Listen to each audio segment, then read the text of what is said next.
In the quiet corners of American life, classrooms, nightclubs, theaters, and streets we thought were safe, evil erupted without warning, claiming lives and shattering trust forever. These are 10 massacres that didn't just end in tragedy. They exposed the fractures in our society, forcing us to confront the darkness we can't outrun. From schoolyards to concert halls, these stories linger like ghosts, demanding we remember why they happened and why they keep happening. Case 1. The Sandy Hook Nightmare. Adam Lanza. 20 tiny coffins lined up in a firehouse, while the world wondered how a mother's guns became a killer's arsenal. It was the kind of small town where children rode bikes without helmets and neighbors knew each other's names by heart. Newtown, Connecticut, nestled in the rolling hills of Fairfield County, embodied the American dream of safety and simplicity. Sandy Hook Elementary School stood at its heart, a red brick building with wide windows and a flagpole that snapped crisply in the autumn breeze. Teachers like Victoria Soto, just 27, poured their souls into lesson plans, dreaming of the artists and engineers these 6- and 7-year-olds might become. Parents waved goodbye each morning, trusting the routine like a sacred pact. At the center of this world was Nancy Lanza, a 52-year-old stockbroker turned homemaker, whose life revolved around her son, Adam. Nancy had once thrived in the high-stakes world of finance, commuting to Hartford with a quiet confidence. But after her divorce in 2009, she retreated to their sprawling colonial home on Yogananda Street, filling her days with gardening, target shooting, and an unyielding devotion to Adam. He was her enigma, a brilliant but brittle 20-year-old, diagnosed with Asperger's syndrome and sensory processing disorder. Adam rarely left the house, his world shrinking to computer screens where he devoured mass shooting forums and violent video games. Nancy saw his intensity as a spark to nurture, not a fuse to fear. She stocked their safe with an arsenal, a Bushmaster XM15, E2S rifle, Glock and Sig Sauer pistols, and a shotgun tools. She called them, for the shooting range they shared. In Adam's eyes, they were something far more lethal, symbols of control in a life that felt like chaos. But soon, whispers began to spread among neighbors. Adam's isolation, his aversion to touch and noise, the way he'd scream at the slightest disruption. Nancy dismissed it all, enrolling him in community college classes he attended from the back row, hooded and silent. She blogged vaguely about challenges, but never sought the intensive therapy experts later said he desperately needed. Friends noticed the disconnect. Nancy, outgoing and beer-loving at local bars, contrasted sharply with the ghost of a son upstairs. No one imagined a pressure building, a silent storm fed by Adam's obsession with previous atrocities. Columbine, Northern Illinois University. He scrawled notes in notebooks, dissecting the mechanics of death with cold precision. Nancy, perhaps sensing the edge, doubled down on their bond, taking him to shooting ranges where the crack of gunfire drowned out the unspoken fears. On December 14, 2012, that bond shattered in an instant of unimaginable betrayal. Adam awoke early, the house still cloaked in pre-dawn gray. Nancy was in the kitchen, sipping coffee, unaware as her son, dressed in black cargo pants, a fishing vest stuffed with 30-round magazines, and a Glock holstered at his hip, descended the stairs. He shot her 4 times in the head with one of her own handguns, her body crumbling amid the holiday decorations. It was 9:35 a.m. when Adam drove her Honda Odyssey the short distance to Sandy Hook Elementary, the engine humming like a dirge. He blasted through a glass panel beside the locked front door with the Bushmaster rifle, the alarm shrieking as he entered.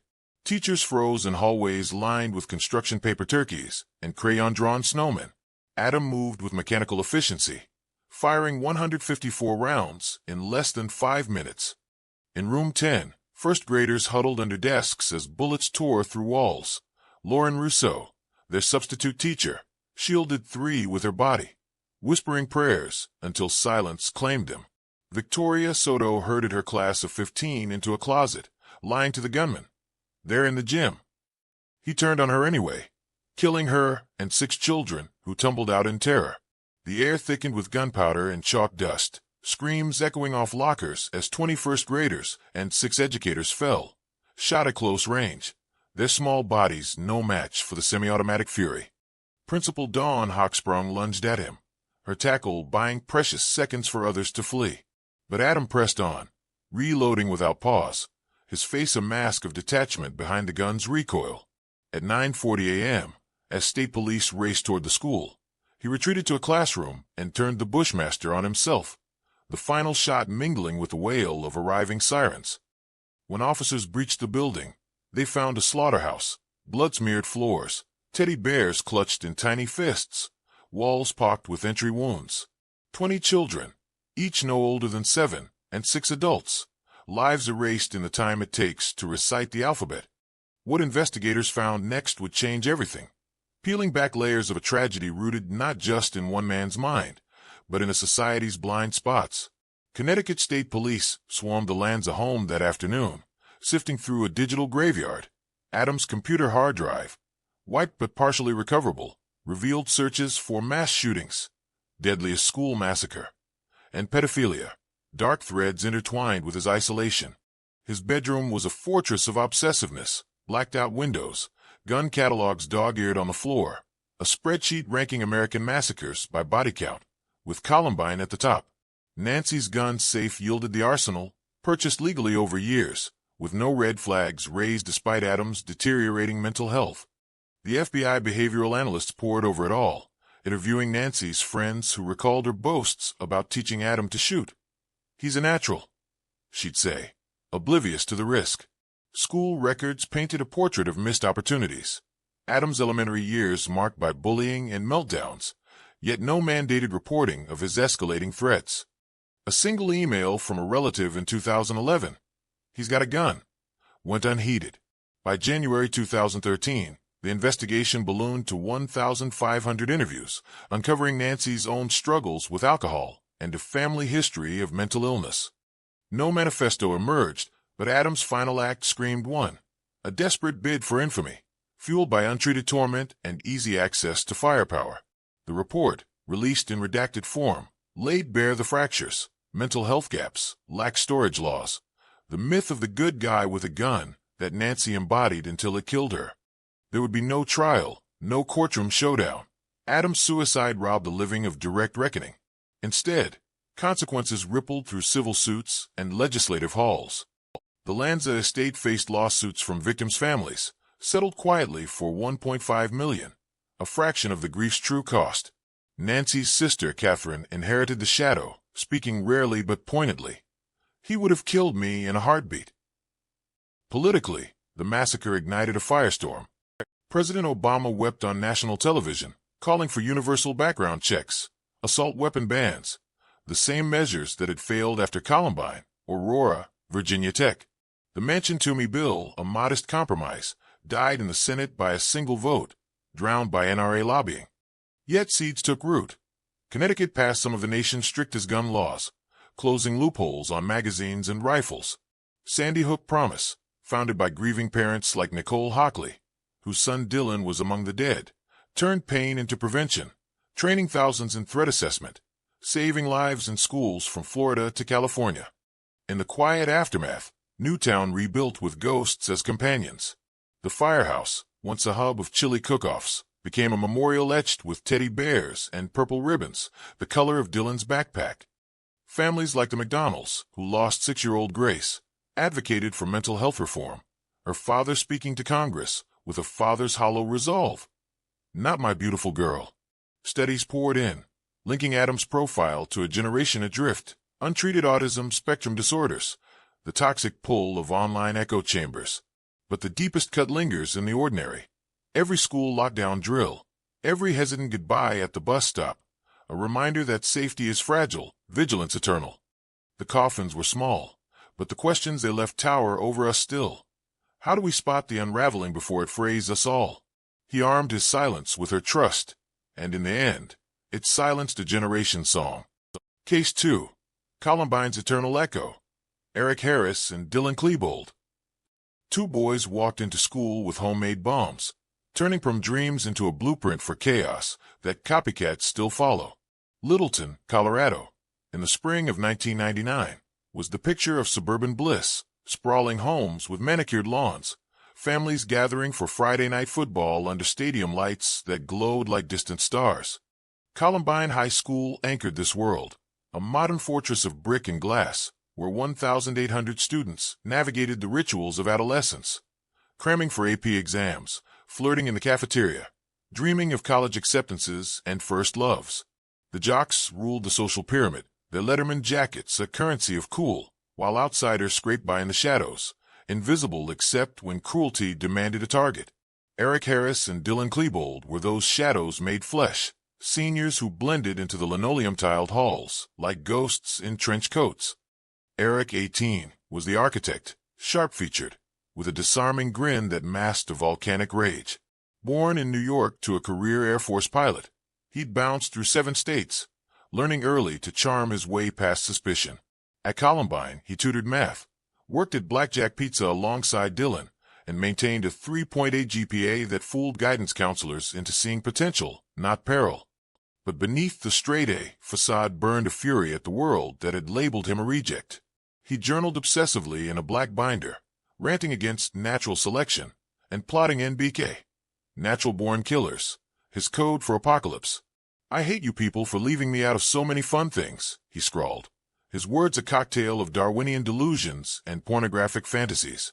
Dylan, also 18, was the reluctant accomplice, tall, awkward, with wire-rimmed glasses and a perpetual slouch that screamed vulnerability. From a stable middle-class family, he struggled with depression, his journals a lament of unrequited crushes and suicidal ideation. "I am nothing. I want to be left alone." Yet he idolized Eric, drawn to his charisma like a moth to flame. Together, they formed the Trenchcoat Mafia, a loose clique of misfits who wore black dusters to school not for rebellion, but camouflage. Parents saw harmless gamers. Dylan's mom baked cookies for his friends. Eric's dad enforced curfews with military precision. No one noticed the duffel bags in garages, the propane tanks scavenged from junkyards, the 100-plus rounds of ammo siphoned from a gun show loophole.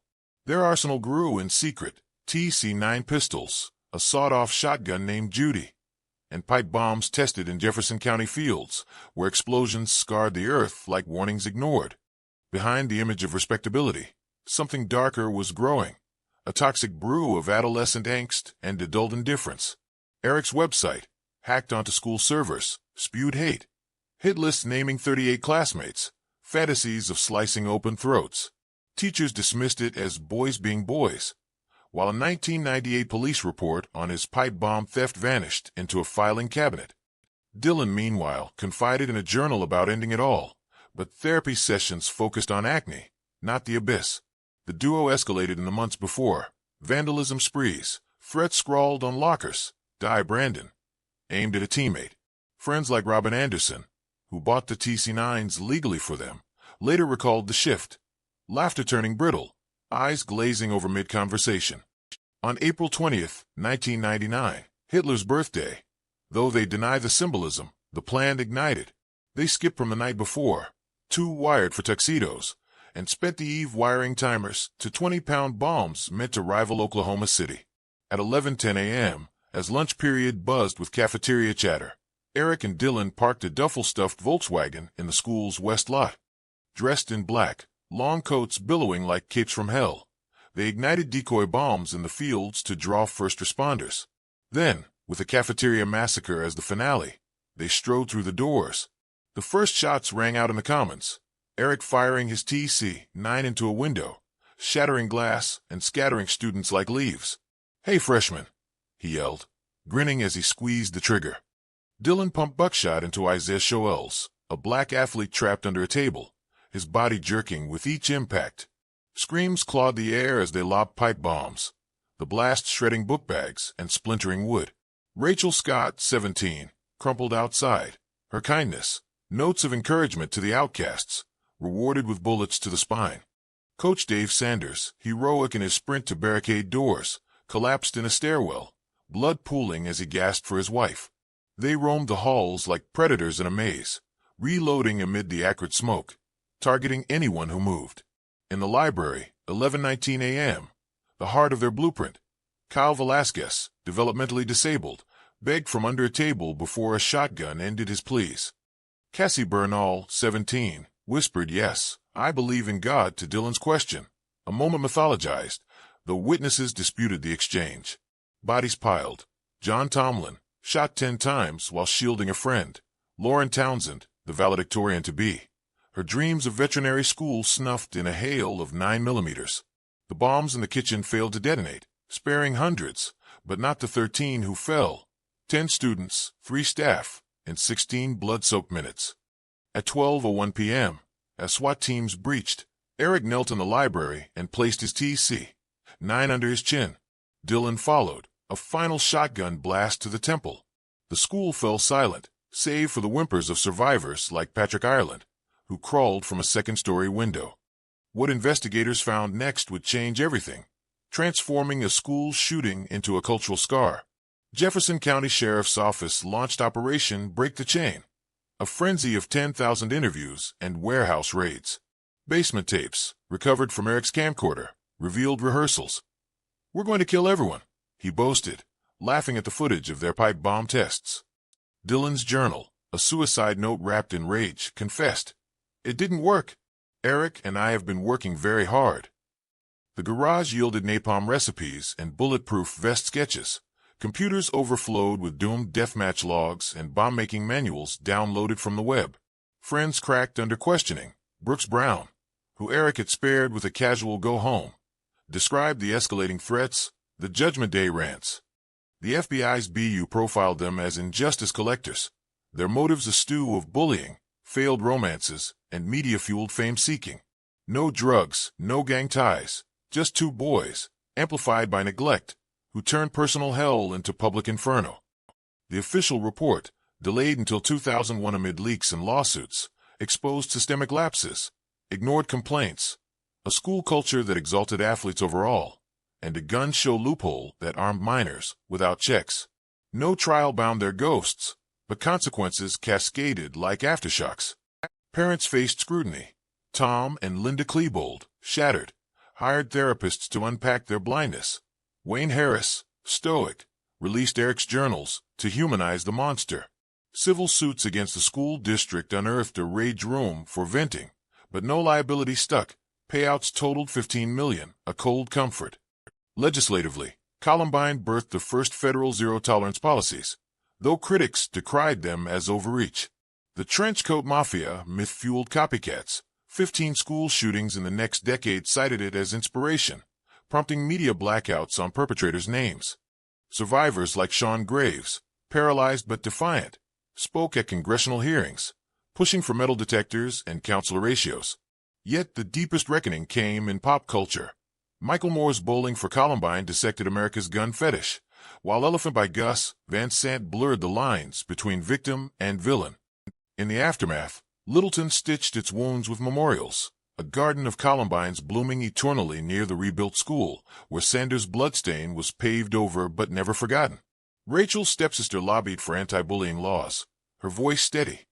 She saw the good in them. Studies multiplied, linking violent media to aggression, though causation remained elusive. The Klebolds, in a 2016 book, begged forgiveness, revealing Dylan's hidden pain. But the echo persists, in every lockdown app buzzing on a teen's phone, every parent's glance at the garage for suspicious bags. Columbine didn't just break hearts.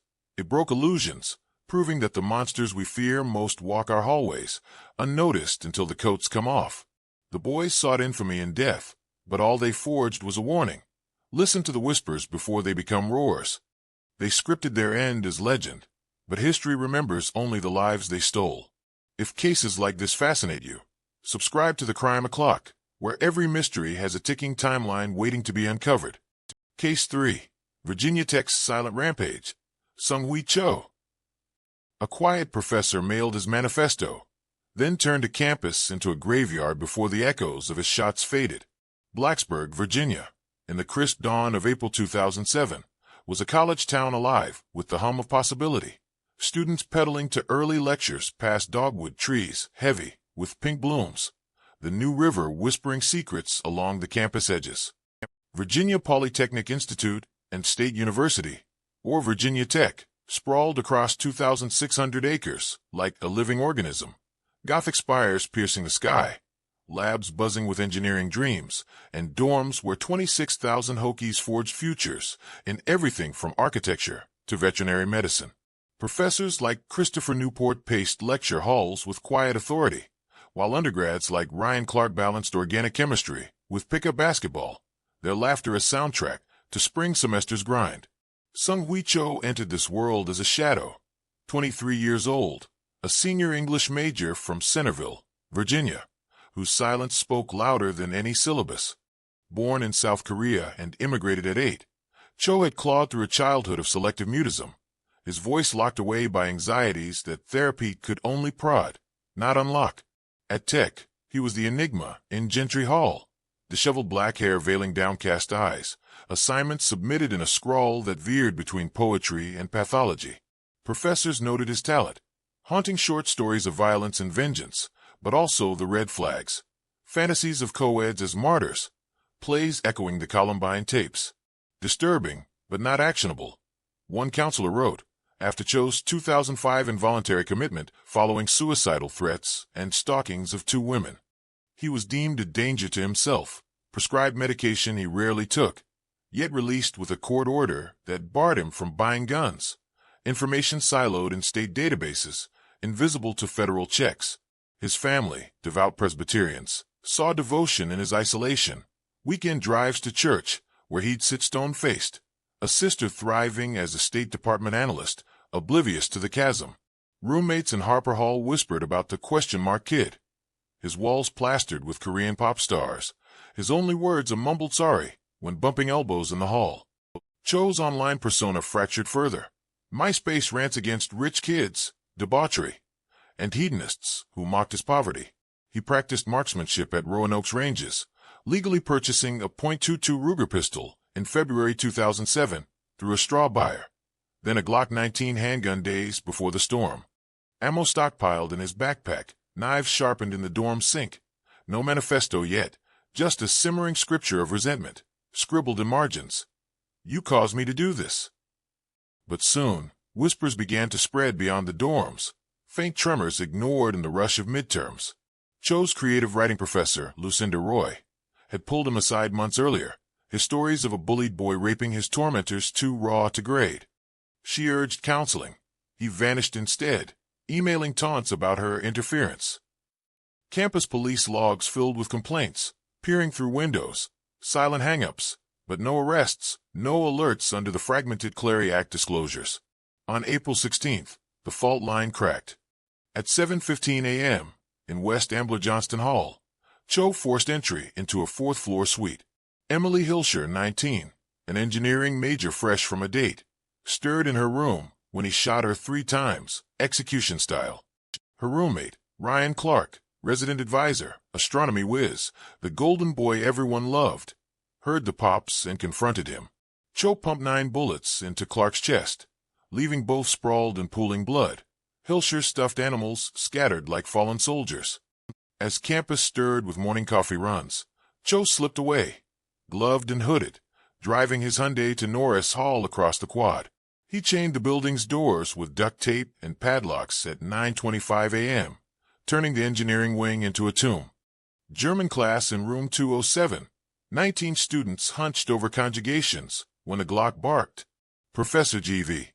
Loganathan, 51, mid-sentence on participles, took the first rounds to the head, collapsing over his lectern as shrapnel from a ricochet blinded survivors. Students dove under tables. Katrina Roy, Lucinda's daughter, shielding her notebook like a shield. Derek O'Donnell, 20, whispering Hail Marys as bullets chewed the drywall. Cho reloaded methodically, his face impassive behind the trigger's rhythm, murmuring, "You expletive deserve to die," to the empty air. He methodically cleared the hall. In room 211, advanced hydrology, 13 souls debated flood models until the door splintered. Professor Kevin Granada, biomechanics expert, lunged to protect his class. Cho felled him with a shot to the spine, then turned on the cluster. Matt McQuain, 27, grad student and father-to-be, crumpling beside his pregnant wife at home. Room 206, French class, Monique McNeil, 20, shielded 2 classmates, her body absorbing the fury meant for them. The air choked with cordite and chalk, screams fracturing into sobs as 27 rounds claimed 30 more lives, 16 students, 10 professors, 2 in the stairwell, in under 10 minutes. Cho's final act, a self-inflicted wound to the temple with a Glock, his body slumping amid the carnage, a Glock jammed in his hand. What investigators found next would change everything, unspooling a narrative of isolation weaponized into atrocity. Virginia State Police and the FBI descended, sealing Norris Hall in yellow tape as helicopters thrummed overhead. Cho's dorm yielded a timestamped manifesto, 1,800 words of fury, videoed in his room and mailed mid-rampage to NBC News, clips of him in a black leather jacket, brandishing hammers, railing against deceitful charlatans like Jesus and Cho's crucifixion by elites. "You had 100 billion chances to have avoided today," he seethed, blaming a society that raped his innocence. Computers revealed 43 plays downloaded to his iPod, bomb sketches, thankfully unrealized, and searches for, "Is there something wrong with me?"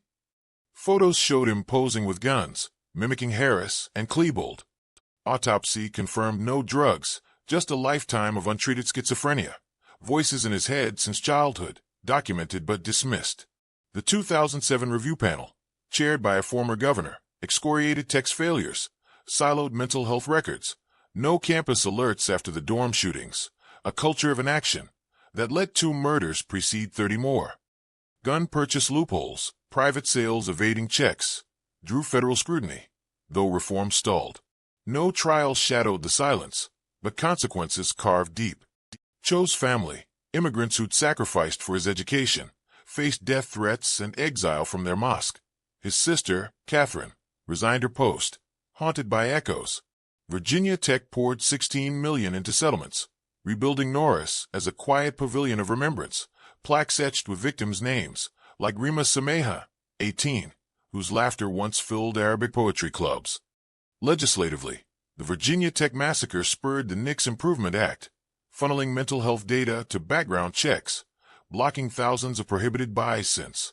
Campus security evolved, text alerts blared nationwide, Hokie Stone walks became vigils. Survivors like Colin Goddard, shot 4 times, lobbied for the Brady campaign, his scars a living testimony. Yet studies in the Journal of the American Medical Association linked it to a spike in campus shootings, Cho's blueprint etched in infamy. In the aftermath, Blacksburg's bells tolled 32 times each April 16th, a dirge for the lost, Jarrett Lane, 22, who dreamed of firefighting, Gavin Cann, 24, whose violin solos charmed crowds. Hokie Nation, resilient, honors them with maroon and orange ribbons, scholarships in their names, a refusal to let silence win. But the reflection cuts deeper. In a nation of 400 million guns, how many cha simmer unseen, their manifestos unwritten until the chains click shut? Virginia Tech didn't just mourn. It mirrored our collective frailty, the cost of averted eyes in a world that moves too fast to pause. His words sought to justify the blood, but all they immortalized was the innocence he drowned. He scripted his rage on video, but the real footage was the lives cut short in his shadow. Case 4, Pulse, Orlando's bloodiest night. Omar Mateen. In a haven of celebration, one man's hatred turned laughter into screams, leaving 49 souls silenced on a dance floor. Orlando, Florida, pulsed with the vibrant chaos of Latin nights in June 2016, a city of theme parks and endless summer, where the air hummed with salsa rhythms and the scent of citrus groves. Pulse nightclub, tucked into a strip mall on South Orange Avenue, was more than a venue. It was a sanctuary for the LGBTQ+ community, a brick-walled refuge where drag queens commanded the stage and go-go dancers owned the strobe lights. Every Monday, hundreds gathered under the neon sign. College kids from the University of Central Florida, professionals shedding the week's weight, immigrants chasing joy in a city that welcomed all. DJs spun Bad Bunny and Shakira, turning the dance floor into a mosaic of bodies, brown, black, white, queer, straight, united in sweat and freedom. Omar Mateen, 29, loomed on the edges of this world like a storm cloud over sunshine. Born in New York to Afghan immigrant parents, he'd grown up in Port St. Lucie, a sprawling suburb of palm trees and strip malls, wrestling with a father whose Taliban sympathies aired on YouTube rants. Mateen was the paradox, a hulking 6 feet 2 inches Afghan-American with a neatly trimmed beard, working as a night shift guard at a Sunrise, Florida, retirement community. Irony lost on him as he patrolled hallways of the elderly. He dreamed of firefighting, acing physical tests but failing psych evals for explosive temper and fantasies of violence. Divorced in 2011 after a brief marriage marred by accusations of abuse, he remarried Noor Salman, a Puerto Rican woman 12 years his junior, doting on her in public while seething in private. Co-workers at G4S Security described him as affable, cracking jokes about 9/11 over coffee, but his online footprint screamed fracture. Searches for ISIS beheading videos, jihadist forums, and gay dating apps like Adam for Adam, where he trolled men with threats then begged for hookups. His family saw the devout Muslim, prayers 5 times daily, a pilgrimage to Mecca in 2012, but missed the radicalization brewing in basements and chat rooms. Mateen's father, Sadiq, a green card holder with ties to anti-Taliban exiles, dismissed his son's rages as youthful fire. No one connected the dots. A 2007 Academy expulsion for threatening a classmate with a knife. A 2011 FBI probe after he boasted of al-Qaeda ties to a cop informant, only to recant as bravado. Cleared without charges, he slipped back into normalcy, buying a Sig Sauer MCX semi-automatic carbine and Glock 17 pistol legally in the weeks before, amassing 300 rounds. His manifesto simmered unspoken, a cocktail of homophobia, Islamophobia, and personal demons, amplified by the San Bernardino shooting 6 months prior. I pledge allegiance to Abu Bakr al-Baghdadi, he'd later claim in 911 calls, but witnesses whispered of Grindr profiles and mosque flirtations. Hatred turned inward, exploding outward. What investigators found next would change everything. But first, the night that broke Orlando. June 12, 2016, 2 a.m. Pulse throbbed with 320 souls, the Cathedral of Sin to Mateen, a target he'd cased months earlier. He entered unnoticed, a regular who'd flashed a badge once to buy drinks without ID. At 2:02 a.m., as Gloria Estefan's conga faded, he drew the Sig Sauer and opened fire in the foyer, shattering glass and bodies. Screams drowned the reggaeton as he advanced into the main room, spraying rounds into clusters on the dance floor. Eddie Justice, 30, texting his mother, "I love you," amid the chaos. Shane McKinnon, 49, a fixture of the scene, felt shielding a stranger. Bullets ricocheted off mirrored walls, the air thick with strobe-flashed blood and acrid powder. Mateen herded survivors into bathrooms, executing those who begged. Luis Vielma, 22, a Disney employee with dreams of Broadway, crumpled in a stall.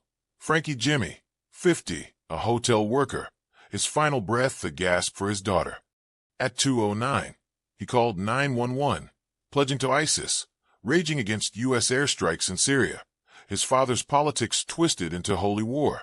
Outside, Orange County deputies encircled the building, their AR-15s barking through walls in a bid to suppress him. Inside, the Pulse family clung. Angel Candelario, 28, holed up with 15 others, rationing air in a sweltering closet. Amanda Alvear, 25, lived streaming pleas on Facebook until silenced. For 3 hours, the standoff stretched, Mateen's ammo dumps echoing like thunderclaps, claiming 49 lives, wounding 53 more, the deadliest mass shooting by a single gunman in U.S. history. At 5:14 a.m., an explosives-laden SWAT Bearcat rammed the south wall, breaching into the blood-slick patio.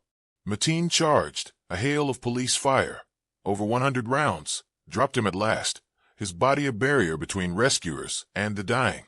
Behind the image of respectability, something darker was growing, and the investigation ripped it open like a wound. FBI agents, joined by Homeland Security, swarmed Mateen's apartment at dawn, unearthing a jihadist library, Anwar al-Awlaki sermons, the Book of Jihad. His phone yielded 24 calls to a 1-800 suicide hotline in the hour before, plus texts to Salman. "I'm going to the club, pray for me." Radicalization traced to 2014, witty friend of Florida mosque's imam with ISIS leanings, though no plot materialized. Autopsy revealed no drugs, just a man whose Google history bridged al-Qaeda training camps and gay porn. The 2016 report, declassified in parts, debunked lone wolf myths. Mateen self-radicalized via YouTube, His homophobia a veil for self-loathing, texted Salman of exploding during gay club visits. Noor's immunity deal cracked the case. She knew of reconnaissance trips, bought ammo, but claimed coercion. The probe exposed gaps. FBI's 2013 to 2014 surveillance dropped too soon. Red flags buried in bureaucracy. The trial, a proxy for absolution, unfolded in 2018 amid national fractures. Salman faced charges of aiding and abetting, her tearful testimony painting Mateen as a monster she couldn't escape. He controlled everything. Prosecutors hammered her complicity. Surveillance video of her scouting pulse. But a hung jury on material support forced a plea to lesser counts. 1.5 years served, no prison, a 5,000 fine that families decried as a slap. Consequences rippled wider. Obama invoked Orlando in his farewell, pushing gun control anew. Though the Hearing Protection Act's silencer loophole, Mateen used none, but could have passed quietly. Pulse survivors sued the feds for $5 million, settling for training reforms. G4S faced scrutiny for arming an unstable guard. Florida banned bump stocks post-Las Vegas, but national reform stalled. Orlando's dead a footnote in filibusters. In the aftermath, the Latin Quarter healed with ghosts as guides. Pulse reopened as a memorial, 320 plaques in a garden of eternal lights, where Edward Sotomayor Jr., 34, a healthcare advocate, is honored with scholarships for queer youth. Families like Brenda Marquez's, who lost her son Gilberto Ramirez, 25, founded Resilient Florida, channeling grief into policy, expanded red flag laws saving lives in crises. Studies in the Lancet tied Orlando to a surge in hate crimes against Muslims and LGBTQ+ folks, a dual scar. Vigils draw thousands yearly, rainbow flags at half-mast, a reminder that hate's havens are fragile. Orlando didn't just bury 49. It bared the intersections of bigotry and access, questioning how a man's inner war becomes our shared battlefield. He called it jihad, but the truest battle was the one he lost within, dragging innocence into his abyss. In the rhythm of a dance denied, 49 hearts stopped, but their light refuses to fade. Case 5. Aurora's Midnight Massacre. James Holmes. Gas canisters hissed in the dark as moviegoers fled Batman's premiere, only to find the real villain waiting in the aisle. Aurora, Colorado, simmered under a July midnight sky in 2012, a working-class suburb east of Denver, where strip malls gave way to endless planes and the promise of escape flickered on multiplex screens. Century 16 Theater anchored the town center at Aurora, a concrete cathedral of escapism where families and friends piled into recliners for summer blockbusters, popcorn kernels crunching like confetti underfoot. The Dark Knight Rises, Christopher Nolan's epic finale to the Batman trilogy, drew a midnight crowd of 400, cosplayers in capes, couples on dates, parents with wide-eyed teens, all buzzing with the thrill of Gotham's chaos safely contained on IMAX. James Holmes, 24, slipped into this throng like a glitch in the reel, tall, gangly, with orange-dyed hair that screamed Joker from a distance, though up close his baby face and wire-rimmed glasses betrayed a boy lost in adulthood's maze. A neuroscience PhD candidate at the University of Colorado Anschutz Medical Campus, Holmes had arrived from San Diego 2 years prior, chasing synaptic secrets in a lab coat that hung loose on his 6-foot frame. His professors praised his intellect, a 3.87 GPA, papers on schizophrenia and temporal lobe epilepsy, a mind that mapped neural pathways with surgical precision. But peers saw the unraveling, awkward silences in group meetings, a vacant stare during seminars, emails to his advisor laced with cryptic pleas. You shoot when you are cornered. Why not just kill myself? Raised in a stable home, dad an optometrist, mom a nurse, he'd excelled at Mission Viejo High, playing piano duets with his sister and acing AP classes. Yet rejection stung. Dumped by a Tinder match days before, expelled from a fast food job for incompetence, his thesis advisor dismissing him as quietly brilliant but socially detached. His family, pillars of suburban normalcy, exchanged worried calls from California, urging therapy he half-heartedly pursued. Holmes saw psychiatrist Robert in Aurora, prescribed Zoloft for anxiety that twisted into paranoia, delusions of satellites beaming thoughts into his skull, a human capital depleted to zero. He dropped the meds, self-medicating with video games, combat arms, where he'd rack up virtual kills, and a growing arsenal bought legally over months. A Smith Wesson MP15 rifle with 100-round drums, Remington 870 shotgun, Glock 22 and 23 pistols, all from West Gun Pawn Shop and Base Pro Shops. No questions asked beyond ID checks. His apartment became a bomb lab. Fuses from model rockets, gasoline-soaked newspapers, timers rigged to 30 homemade grenades, enough to level the block, a failsafe for his operation. Online, he lurked on philosophy forums, musing on utilitarianism and mass harm. His notebook a ledger of calculations. June 12th, 12 circled, the premiere date. His endgame scripted like a thesis defense. Behind the image of respectability, something darker was growing. A synaptic storm no skin could forecast. Holmes mailed a notebook to his psychiatrist that afternoon. 120 pages of stick figure massacres, AC/DC lyrics, scrawled beside pleas for absolution, dropped in a campus mailbox at 5:25 p.m., arriving post-massacre. He texted goodbye variants to a high school friend, then drove his Hyundai to the theater at 12:05 a.m., July 20th. Earplugs in, gas mask fogged. He propped the side exit door with a plastic tie from a Dark Knight prop kit, slipping out to his car for weapons. Inside, the Dark Knight Rises roared, Bane's mask filling the screen as Holmes re-entered at 12:38 a.m. The theater hushed in the film's crescendo. Canisters clattered down the aisle, hissing chloromethanes and tear gas that burned eyes and throats, a prelude to pandemonium.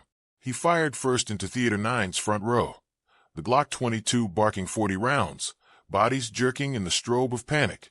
Jonathan Blunk, 26, a Navy vet, shielding his girlfriend Jansen Young, taking bullets meant for her.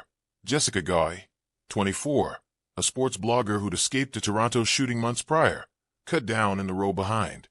Screams shattered the dialogue as he switched to the shotgun, buckshot shredding seats and flesh. Rebecca Wingo, 32, clutching her husband in vain. Alex Tevis, 24, law student, covering 3 strangers with his body. Fleeing crowds bottlenecked at exits, trampling in the haze. He pursued into Theater 8, spraying the AR-15's 100-round mag, the rifle's muzzle flash illuminating wide-eyed terror. Micah Murray, 19, shot in the leg, crawling for his life. In under 7 minutes, 70 rounds claimed 12 lives, wounded 70 more, parents, children, dreamers who'd come for heroes. A teenage survivor, Pierce O'Farrell, hid under seats slick with blood. Outside, Holmes surrendered without resistance, sprawled in the parking lot at 12:45 a.m., hands raised, gas mask dangling. "I'm the Joker," he mumbled to officers, his eyes flat as the cuffs clicked. What investigators found next would change everything, detonating the myth of the mad genius. Aurora PD and FBI agents breached his apartment hours later, evacuating 30 blocks as a remote control bomb, wired to his TV, nearly vaporized the SWAT team. The notebook, intercepted en route, chronicled his descent. Burn the book, or burn yourself. A final directive. Computers revealed South Park episodes cued on human sacrifice, searches for synaptic annihilation. Toxicology showed traces of Adderall, but no psychosis trigger, just untreated depression spiraling into depersonalization, where killing strangers recharged his depleted self. The 2015 Arapahoe County report faulted mental health silos. Holmes's threats to Dr. Robert dismissed as suicidal, not homicidal. Gun shop sales unchecked despite Colorado's red flag potential. No terror ties, just a lone wolf in a pack of easy firepower. The trial, a 3-month spectacle in 2015, climaxed in courtroom theater. Holmes, orange hair faded to dishwater blonde, shuffled in leg irons, his defense arguing insanity. Brain scans showing frontal lobe atrophy, a broken mind incapable of intent. Prosecutors painted calculation, premeditated purchases, booby-trapped exit, notebooks cold math. Witnesses relived the fog. Jansen Young, sobbing Blunk's last words, "Stay with me." The jury rejected insanity 10-2, convicting on 165 counts, 24 attempted murders, 1 for each survivor. Sentencing dragged. Holmes, expressionless, received life, without parole on all 12 murder counts, plus 3,318 years tacked on, a mathematical eternity. No death penalty. Colorado's moratorium sparing the needle, though families like Sandy Phillips, who lost daughter Jessica, decried it as mercy unearned. In the aftermath, Aurora's marquees dimmed forever on midnight premieres. Century 16, a fortified ghost with armed guards and trauma counseling kiosks.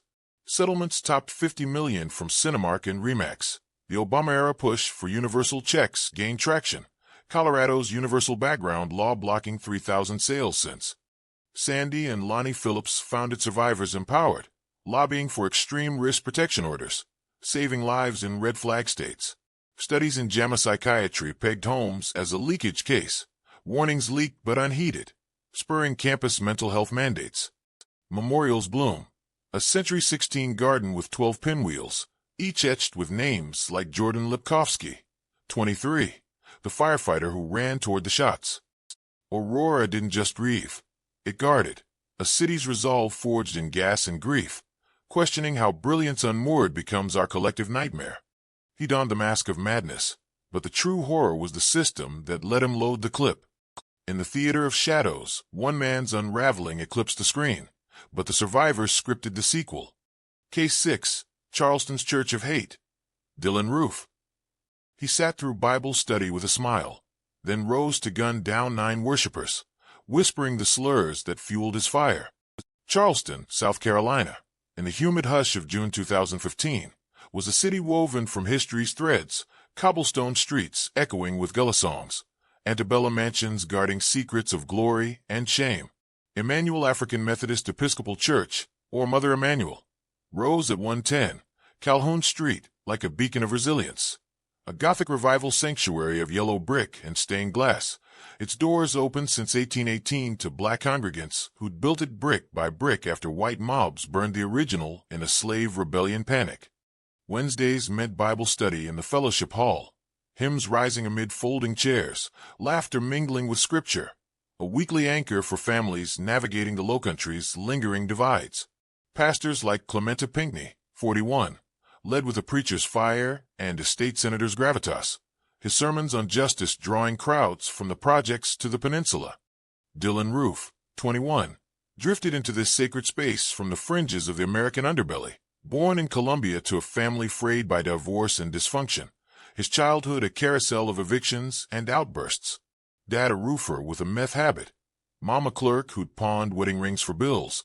They shuttled him between homes, where Confederate flags flew like family crests. Roof dropped out of Lake Murray High after 9th grade, drifting through fast food gigs and basement bong hits, his IQ hovering at 85, but his hatred sharpened to a blade. Online, he marinated in white nationalist swamps, Stormfront forums, Council of Conservative Citizens manifestos, the Turner Diaries fueling fantasies of race war. A boyhood friend recalled the pivot. After Trayvon Martin's 2013 acquittal, Roof's rants escalated. Blacks are inferior. Spat over beers, his bowl cut and braces belying the venom. He inked swastikas on his shoes, etched 88, Heil Hitler code, into his arms, and plotted in a manifesto drafted on his Dell laptop. 2,400 words of bile blaming black on white crime for societal rot, vowing to do what I know is right. His girlfriend, an older drug user, saw the instability, paranoid fits, ghosting friends, but dismissed the racism as Southern boy talk. Roof's stepmom baked him cakes, blind to the AR-15 he bought legally in April 2015 from a West Columbia gun shop. No background check flagging his juvenile trespass record. He practiced at a Dorchester range, sighting down the .45 caliber Glock he'd add to the arsenal. His Hyundai Elantra's bumper stickers screaming, "Don't tread on me," twisted into treason. No prior arrests for violence, just a 2013 trespass that vanished from databases. A ghost in the system, radicalized not by mosques but memes. His awakening, a solitary spiral into supremacy. By June, he'd cased black churches from Atlanta to Charleston, Mother Emanuel's prominence, site of Denmark VC's 1822 plot, sealing its fate as ground zero for his spark. But soon, whispers began to spread in the shadows of his life, faint echoes lost in the roar of his isolation. Roof's uncle, a gun enthusiast, had gifted him a .40 caliber pistol as a teen. Now, that legacy loaded the chamber. On June 17, 2015, 8:45 p.m. He parked 3 blocks from Calhoun, the summer sun dipping low as Bible study wrapped. Dressed in a gray hoodie and khakis, he entered unnoticed. A white kid in a black church, welcomed with the hospitality of strangers. Pinckney, the gentle giant with a baritone voice, handed him a study guide. Susie Jackson, 87, matriarch of the choir, offered a hymn book. They gathered around a horseshoe table. Myra Thompson, 59, the nurturing pastor's wife. Ethel Lance, 70, the sexton whose mop hit a heart of gold. Cynthia Hurd, 54, the librarian who'd escaped Hurricane Hugo only to face the storm. For 45 minutes, Ruth sat silent, nodding as they dissected Mark IV, the sower's parable, seeds of faith in thorny soil. Pinckney prayed for racial healing, oblivious to the intruder sketching targets in his mind. At 9:05 p.m., as heads bowed in closing prayer, Ruth rose, drawing the Glock from his fanny pack. "You rape our women, and you're taking over our country," he snarled, the first shot crumpling Jackson in her chair, blood blooming on her floral blouse. Pandemonium erupted, tables flipping, bodies diving for cover, but the hall's low ceiling trapped the screams. He fired methodically, 77 rounds in 10 minutes, the air choking with cordite and Scripture's echo. Her shielding her Bible, riddled mid-crawl Thompson, the mother of 8, whispering, "Lord, forgive him," before he silenced her. Pinckney lunged, his 6 feet 6 inches frame a shield for the flock. Ruth pumped 5 into his chest, the senator crumpling amid scattered pages. Debbie Washington, 50, feigned death beside her cousin. Tywanza Sanders, 26, the youngest, who'd offered Ruth his car keys to spare the elders. "We mean you no harm." Ruth refused, shooting him point-blank for his mercy. Lance Hurd, Daniel Simmons Sr., 74, the retired pastor. Each fell in the fellowship's heart, their bodies a mosaic of grace denied. Ruth reloaded twice, pausing to shake a survivor. Sharonda Singleton, 45, the track coach and minister, gunned down as she shielded her son. At 9:11 p.m., he slipped out a side door, fleeing into the night, the church's bells tolling as 911 calls crackled with shots fired at Emmanuel AM. What investigators found next would change everything, unmasking a manifesto that burned hotter than any bomb. Charleston PD, backed by FBI, sealed Mother Emanuel by 10 p.m., the hall a tableau of horror. Hymnals blood-soaked, chairs splintered, 9 lives, 6 women, 3 men, stolen in a space meant for solace. Ruth's abandoned Hyundai, plates traced via license reader, led to his arrest 50 miles away at a Shelby, North Carolina, Shell station at 3 a.m., sipping a chili dog, the Glock on the seat, manifesto USB in the console. Interrogation tapes captured his calm confession. "I had to do it. Every race has a right to exist." The laptop yielded his screed, uploaded to a last FM bio hours before. Photos of Ruth in Rhodesian camo, burning the U.S. flag. A 2,444-word tract citing Dylan's truths from Oklahoma City to Ferguson. Cell data mapped his church tour. Online logs showed 200 hours on supremacist sites. No foreign ties, just homegrown hate amplified by the web. The 2015 DOJ report exposed enablers. Lax gun laws letting a felon-adjacent teen buy unchecked. Social media's echo chambers. A post-racial America blind to simmering racism. The trial, a national crucible in December 2016, delivered revelations that seared. Ruth, 22 now, smirked in a bowl-cut mullet, his defense admitting guilt but pleading insanity. Brain scans showing no tumor, just a broken ideology. Prosecutors played the church video. Ruth's slur-laced rampage, survivors' sobs. Family stunned the court with forgiveness. Nadine Collier, Ethel Lance's daughter. "May God have mercy on your soul." Convicted on 33 federal counts, including hate crimes. He faced death row at the U.S. Penitentiary in Terre Haute. State charges loomed, but Fed's penalty phase in January 2017 sealed it. Jurors unanimous, the needle is end, though appeals drag into 2025, a limbo of legal limbo. Consequences cascaded. Obama eulogized in Charleston. The Confederate flag yanked from South Carolina's capital after 54 years, a symbol's fall from Ruth's inspiration. In the aftermath, Mother Emanuel stands fortified yet unbroken, a living memorial with bulletproof glass and metal detectors. Its pews filled Sundays with hymns for the nine. Reverend Sharonda, the poet. Deputy Felicia Sanders, who hid under tables, her testimony a survivor's psalm. Families founded the Mother Emanuel Hope Fund, pouring millions into anti-racism education. Heard's library legacy lives in literacy grants. Studies in social forces trace Roof to a generation's online radicalization, spurring deplatforming of hate sites.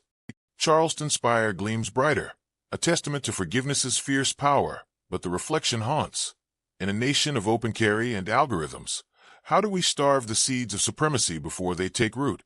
He whispered slurs to justify the shots, but grace answered louder, turning his echo into a call for reckoning.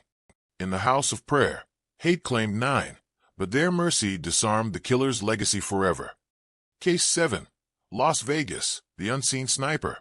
Stephen Paddock. From a 32nd floor suite, bullets rained on Paradise, 58 lives stolen in minutes, with motives buried deeper than the graves. Las Vegas, Nevada, glittered like a fever dream on October 1st, 2017, a neon oasis where the Strip's casinos pulsed with the heartbeat of excess, slot machines chiming fortunes and misfortunes under chandeliers that dripped like frozen waterfalls. The Route 91 Harvest Festival sprawled across the Las Vegas Village, a 15-acre plot of faux grass and chain-link fences, drawing 22,000 country music fans for 3 days of escape. Steel-toed boots stomping to Jason Aldean's twang, Stetsons tipping in the desert breeze, lovers linking arms amid funnel cakes and fireworks. It was a ritual of renewal, veterans from Reno nursing beers, nurses from Phoenix chasing the high of life as good banners, families like the McKildoon sisters from Canada, their laughter a counterpoint to the mortgage grind back home. Stephen Paddock, 64, orbited this spectacle from the shadows of prosperity, a high-stakes gambler whose life was a ledger of calculated risks. Born in Tucson to a bank-robbing father the FBI once listed among the 10 most wanted, Paddock had outrun that legacy, forging a path through real estate and accounting in Florida, then Nevada. By the 2000s, he was a fixture at Mandalay Bay's video poker banks, his slight frame hunched over machines that spat $1.5 million in winnings over a decade, losses offset by IRS audits he navigated like chess.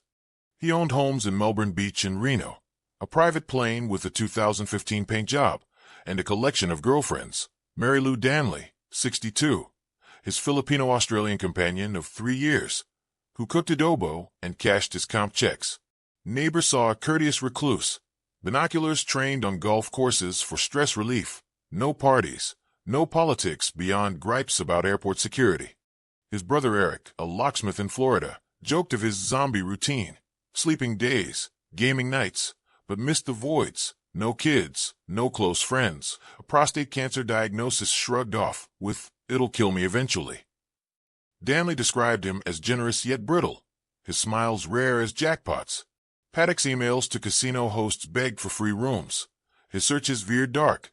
SWAT manuals, bump stock videos, ISIS executions.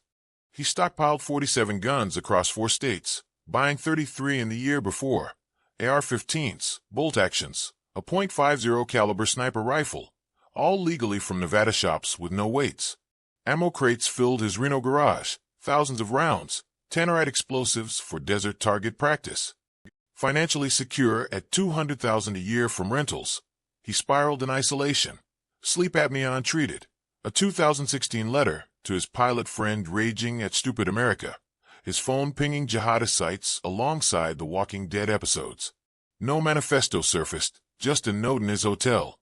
"I've been shot 100 times already." A gambler's final bluff. Danley, wired 100,000 days prior to visit family in Manila, suspected nothing, until his texts went cold. What investigators found next would change everything. But first, the barrage that turned revelry to rout. October 1st, 8:05 p.m. Aldean strummed when the sun goes down to a sea of swaying arms, the crowd a tapestry of tank tops and tattoos. Paddock, checked into Suite 32 to 135 at Mandalay Bay since September 25th, had dragged 10 suitcases up the service elevator, 19 rifles, tripods, a hammer to smash windows. At 10:05 p.m., He texted Danley a vague stay in the Philippines, then taped a "Do Not Disturb" sign outside, shattering the 35th floor window with his .223 caliber bumpstock modified AR-15. He unleashed hell. 12-round bursts sweeping the 500-yard range, bullets chewing through tents and flesh like scythes through wheat. The first volleys dropped 20 in seconds. Jordan McIldoon, 23, a hockey player shielding his girlfriend. Lisa Romero, 48, a postal worker dancing with her husband. Concert-goers trampled barriers, mistaking gunfire for fireworks. Sonny Melton, 29, a nurse from Tennessee, dragged strangers to safety before a round to the back felled him. Paddock switched rifles seamlessly, 9mm, .308, pausing to reload amid the 1,100 rounds fired, his cameras rigged to monitor hallway breaches. Aldean fled mid-song. The stage pooled red as medics triaged in the VIP pit. For 10 minutes, the sniper's rhythm dictated death. 58 killed, 851 wounded. The dead spanning generations. Denise Cohen, 58, a pediatrician. Charleston Hartfield, 34, the off-duty cop who ran toward the sound. At 10:15 p.m., as SWAT breached floors below, Paddock turned a pistol to his temple, the final shot mingling with the wail of life flight choppers. Behind the image of respectability, something darker was growing, and the probe peeled it back layer by layer.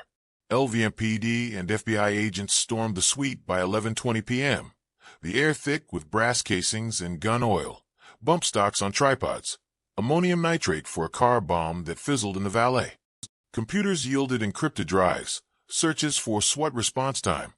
No radical ties, just a man seeking significance. Per behavioral analysts, Danley's interview cracked the facade. Paddock's casino rants about aging. His brain tumor lied to explain mood swings. Autopsy showed heart disease. No tumors. Toxicology clean. The 2018 after-action report faulted chaos. 450 officers from 10 agencies. Radio glitches delaying the floor breach by 40 minutes. Motives eluded. Gambler's grudge? Ideological void? A note to his storage unit. Try to get through this.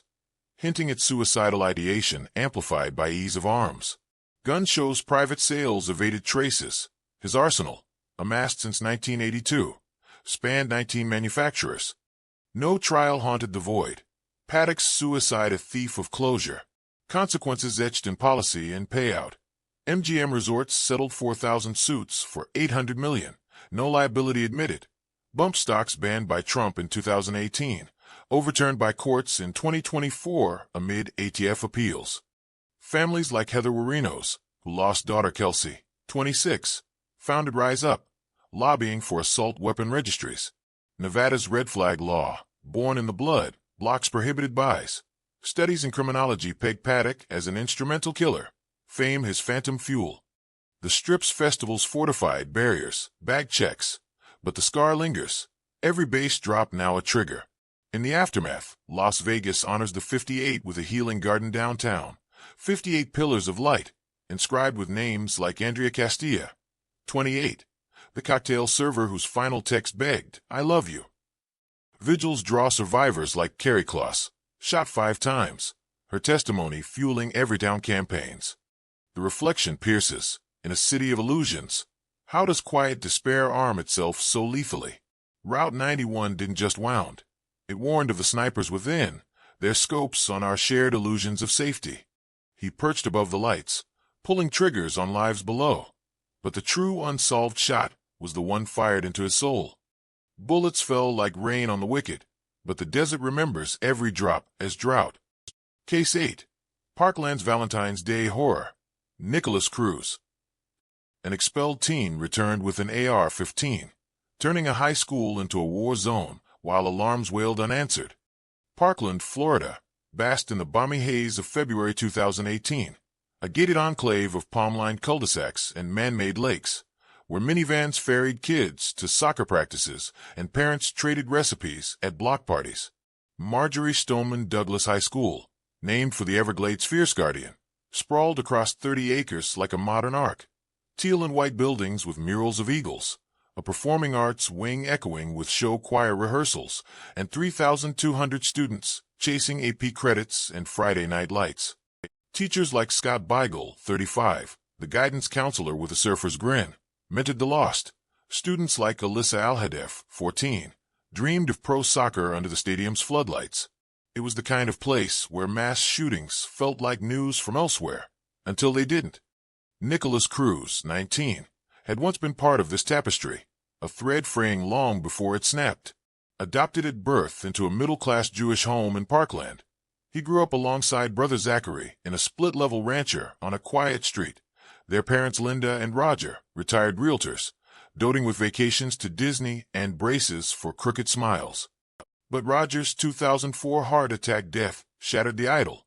Linda soldiered on alone, enrolling Nick in behavioral therapy for his rages and animal cruelty spells, strangling the family dog, stabbing a neighbor's pig. Diagnoses piled: ADHD, depression, Asperger's, a 2016 expulsion from West Broward High after threats to buy a gun and shoot up the school. At Douglas, he lasted 6 weeks in 2016 before another boot. Instagram posts of him sharpening knives, captioned "Time to Die." Linda homeschooled him after, but Cruz spiraled: marijuana with Zachary, fistfights at the beach, a girlfriend who fled his volatility. Classmates branded him crazy. His YouTube channel, Lasker's Photography, devolving into kill lists and decapitation fantasies. Linda's November 2017 death from pneumonia left him adrift, bouncing to relatives' couches, then a subsidized apartment in nearby Lantana with a survivor's benefits check. There he worked part-time at a Dollar Tree, stacking shelves with mechanical shrugs, but his digital trail burned hot. Snapchat posts of AR-15 drills, Discord chats plotting premeditated mass murder. A private Facebook plea: "I'm going to be a professional school shooter."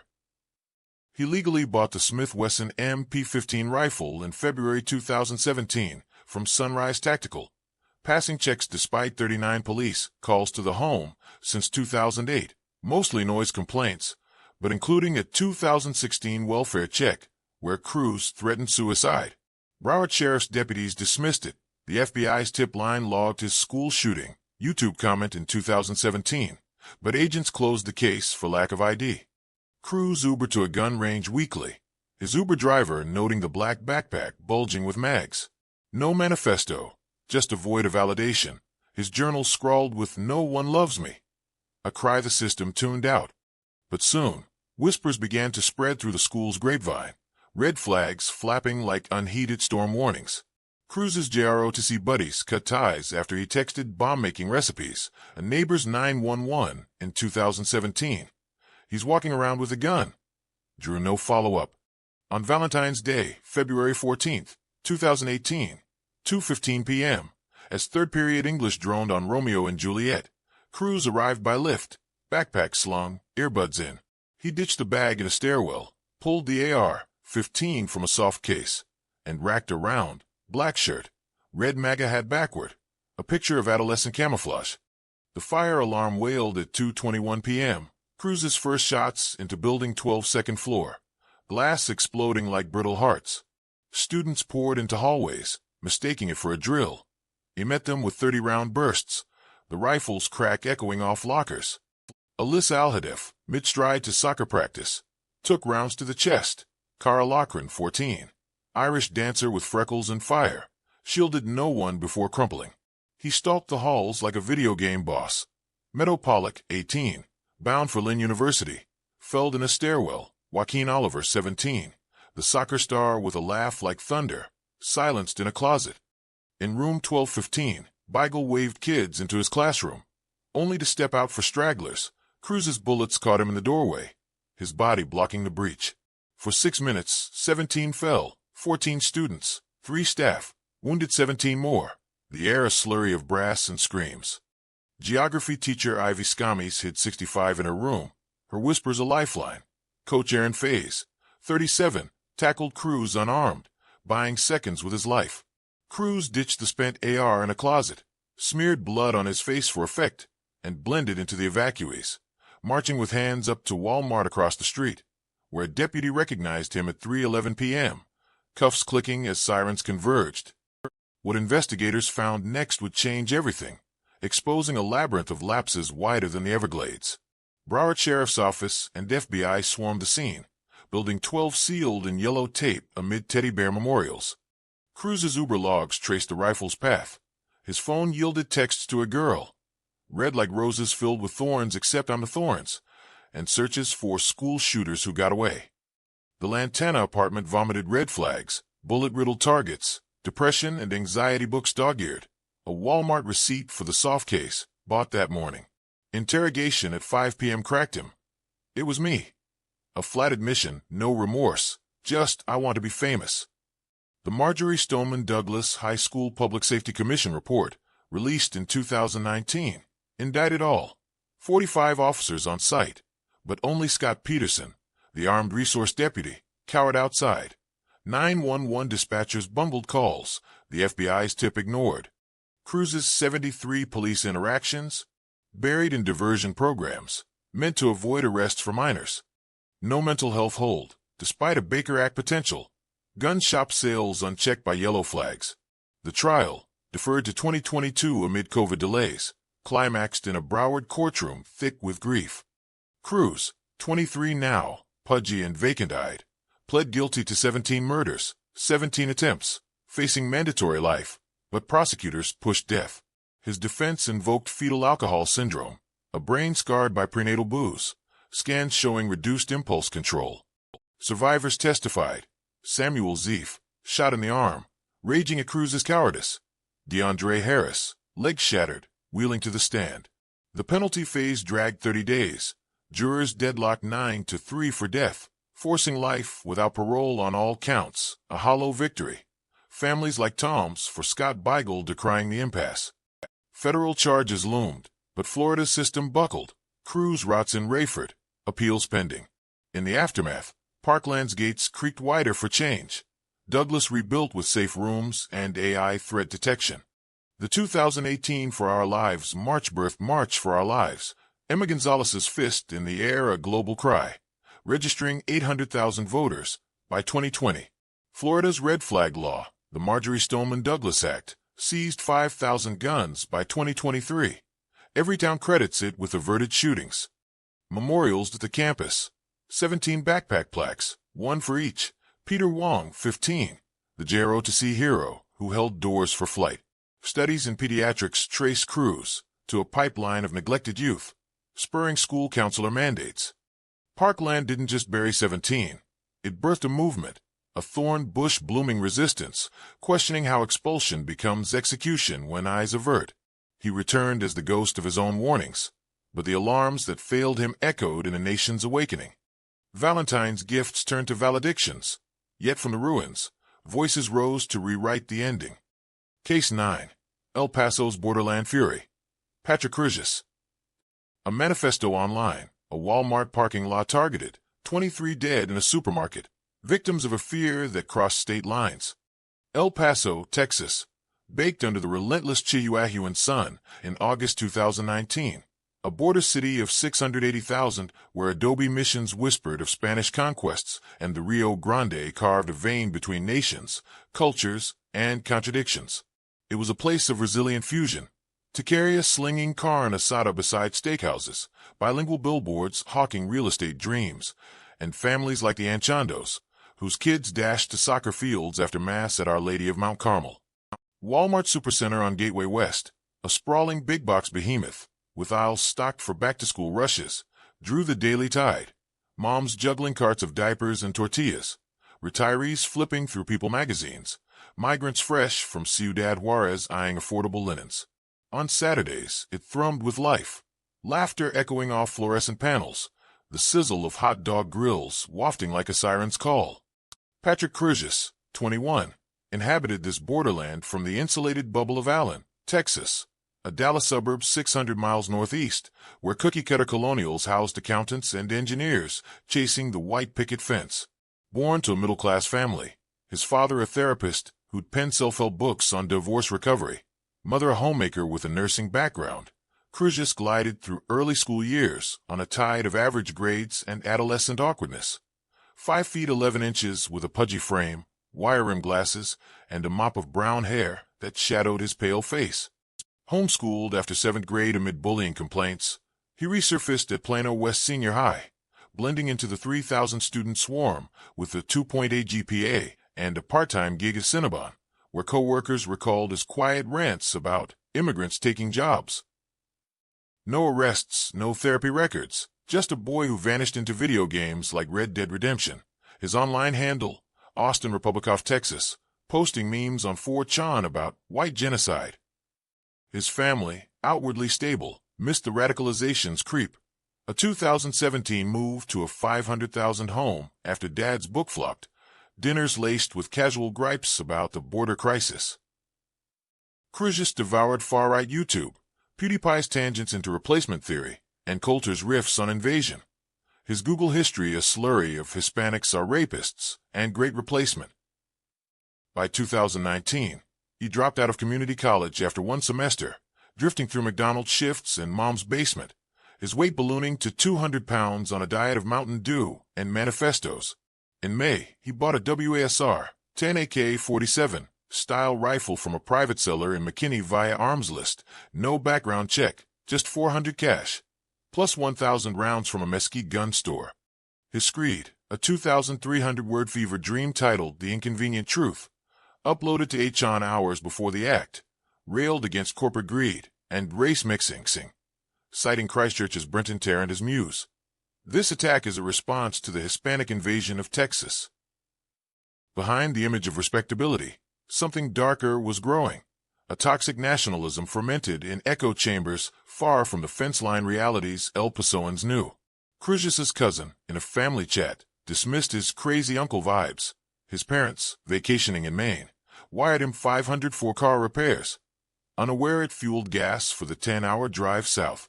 On August 3, 2019, 10:30 a.m., he crossed into El Paso proper, the AK slung in his trunk like a sleeping serpent, parking in the Walmart lot amid the bustle of shoppers prepping for a weekend barbecue. Jordan Anchondo, 23, pushed a cart with her infant son, Andre, debating diapers. Leo Campos, 41, a truck driver, grabbed Gatorade for the heat. Adela Selma, 57, a Filipina transplant, browsed greeting cards for her grandson's birthday. At 10:39 a.m., Cruzis emerged from his gray Honda, black shirt untucked to conceal the semi-auto, and opened fire in the parking lot. First on a postal worker mailing packages, then a family loading groceries, bullets punching through windshields and flesh. Panicked drivers reversed into poles, horns blaring as he advanced toward the vestibule, spraying 45 rounds into the foyer. Gloria Irma Marquez, 59, a beauty salon owner, felled mid-stride with her sister. Alexander Gerhard Hoffman, 66, a retired cop, crumpling beside his wife. Inside, aisles became kill zones, the produce section slick with mango blood, electronics racks splintering as he reloaded. Javier Rodriguez, 15, high school freshman, dove behind cereal boxes. El Paso firefighters on break for coffee watched flames erupt from a Molotov he'd lobbed at his car, a futile bid to torch evidence. He stalked methodically, the AK's 7.6 2mm Thunder claiming 23 in 90 seconds, 8 women, 10 men, 5 teens, wounding 23 more. The youngest, a 2-month-old boy, grazed in a stroller. Victims spanned borders. 15 Mexican nationals shopping for U.S. deals, 8 Americans of Mexican descent, a German tourist. Cruzis paused at the diaper aisle, where Jordan shielded Andre, her body absorbing shots meant for him. Leo dragged his niece to safety before succumbing. At 10:41 a.m., as 911 lines jammed with active shooter at Walmart, he ditched the rifle under a car and walked to a nearby bank, surrendering to an off-duty cop with hands raised. "I'm the shooter." What investigators found next would change everything, linking a Texas teen's keyboard crusade to a city's corpse-strewn checkout lanes. El Paso PD and FBI agents cordoned the supercenter by 11 a.m., the lot a cratered moonscape of shattered glass and abandoned carts. Cruzis's Honda yielded the manifesto printout, 8chan IP traced to his mom's router, the AK, serial intact, ballistics matched to casings etched with Hate's Harvest. His phone brimmed with Terrence the Great Replacement PDF, searches for El Paso Walmart attack plan. No drugs, just a lifetime of LARPing as a soldier in private discords. Family interviews painted denial. Dad, upon notification, gasped, "Not my son." The 2020 DOJ report excoriated arms list's anonymity, Texas's lax private sales, and social media's algorithm-fueled pipelines, where Cruz's 400-plus posts escalated from "build the wall" to body counts. The trial, a federal freight train in 2023, unspooled the ideology in a West Texas courtroom, sweltering under scrutiny. Cruz, 24 now, gaunt and shackled, pled guilty to 48 counts, 23 hate crime murders, weapons charges, sparing a death penalty circus, but not the gavel's thud. 90 consecutive life sentences, plus 190 years, handed down in July amid survivor glares. His defense, citing autism spectrum traits, begged mercy. Prosecutors countered with the Screed's calculus. El Paso chosen for its 80 Hispanic soul, a soft target to send a message. Families testified raw. Vanessa Guillen's sister, whose own tragedy shadowed the bench, evoked the border's shared blood. Jordan's widower, cradling Andre, whispered, "You took her light." No appeals yet. Cruz isolated in ADX Florence, Supermax's concrete crypt. In the aftermath, El Paso's archway of commerce rebuilt with steel bollards and trauma pods, the Walmart a memorial etched with 23 marigolds, one for each. Raul Flores Sr., 83. The patriarch felled at the checkout. Families coalesced into the El Paso Strong Fund, funneling $10 million to victim aid and anti-hate curricula in schools from Juarez to Dallas. Texas passed a 2021 permitless carry law, widening the arsenal, but feds tightened arms list oversight post-probe. Studies in terrorism and political violence map Cruz to a surge in accelerationist attacks. His manifesto cited in Buffalo and Allen, Texas, shootings. The city, 82 Latino, responds with unity marches, murals of the fallen blooming on fences, a defiance that blurs the line. We are all El Paso. The reflection stings when fierce fictions arm the fearful, who guards the grocery aisles where life unfolds. He typed terror into the void, but the border he invaded claimed his soul first, leaving echoes that demand we bridge the divides before they bleed. A shopping list became a hit list, yet from the cart spill, a community's cartography of courage emerged. Case 10, Uvalde's classroom catastrophe. Salvador Ramos. Police waited outside as children's pleas echoed from room 111. 19 young lives lost to hesitation and a locked door. Uvalde, Texas, simmered in the vast South Texas scrubland of May 2022, a ranching town of 16,000 where pickup trucks rumbled past faded Dairy Queens and the Nueces River traced lazy borders under endless blue skies. Robb Elementary School, a squat brick outpost on Ann Concho Street, served the heart of the barrios. 535 students, mostly Latino, from families who tilled the same soil for generations, their mornings a symphony of carpool honks and recess bells. Classrooms brimmed with the chaos of fourth grade, crayon murals of cacti and cowboys. Teachers like Eva Mireles, 44, blending lesson plans on multiplication with stories of her own classroom dreams. Parents like Irma Garcia trusted the routine, dropping off Amory Jo Garza, 10, with hugs and "be good, Mija," before heading to shifts at the oil fields or maquiladoras across the border. Salvador Ramos, 18, had once been a faint echo in this community, a high school dropout from Uvalde's Uvalde High, where he'd blended into the hallways with a slouch and a stutter that classmates mocked as puro pendejo. Born in the border town, raised by a great-grandmother after his single mom struggled with addiction, Ramos bounced through foster homes and relatives, his childhood scarred by poverty and isolation. Short and stocky, with acne-pocked skin and a gap-toothed grin that rarely surfaced, he scraped by on free lunches and online classes, expelled from multiple schools for fights and threats. His girlfriend, a 17-year-old from another district, dumped him days before, texting friends. He has a mental illness. Ramos retreated to his grandmother's cramped bungalow, walls papered with anime posters and a mattress on the floor, where he'd game through Doom marathons and vape clouds into the night. Grandma Celia, 66, saw glimpses of the boy she'd raised, polite in whispers, helping with groceries, but missed the digital descent, Ramos's Facebook profile, Salvo Rod, spewing slurs at NRS and Spix. Hit lists naming 10 classmates. He dropped out in 2021, drifting to odd jobs at a Jack-in-the-Box, where co-workers shunned his rants about ending it all. Online, he idolized Columbine, Meng, a European girl. "I'm planning to shoot up an elementary school. Make sure you don't forget the name." She alerted the FBI in March 2022.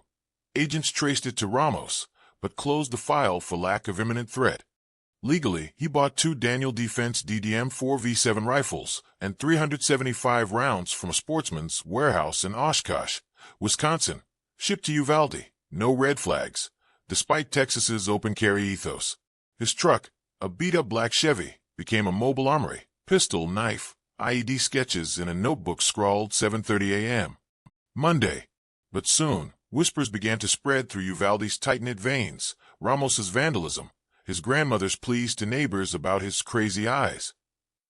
A school resource officer had warned of his gun threats in 2018, but files gathered dust.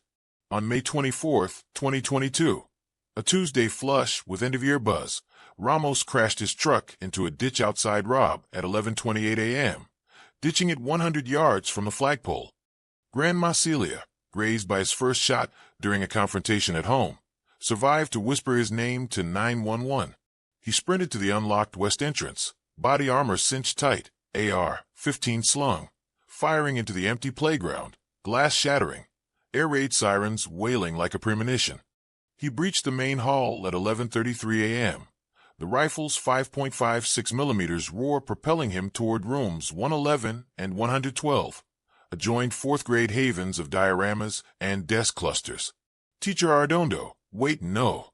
The door to 111 was ajar. Ramos fired through, then kicked it open, herding 17 students and teacher Eva into a closet.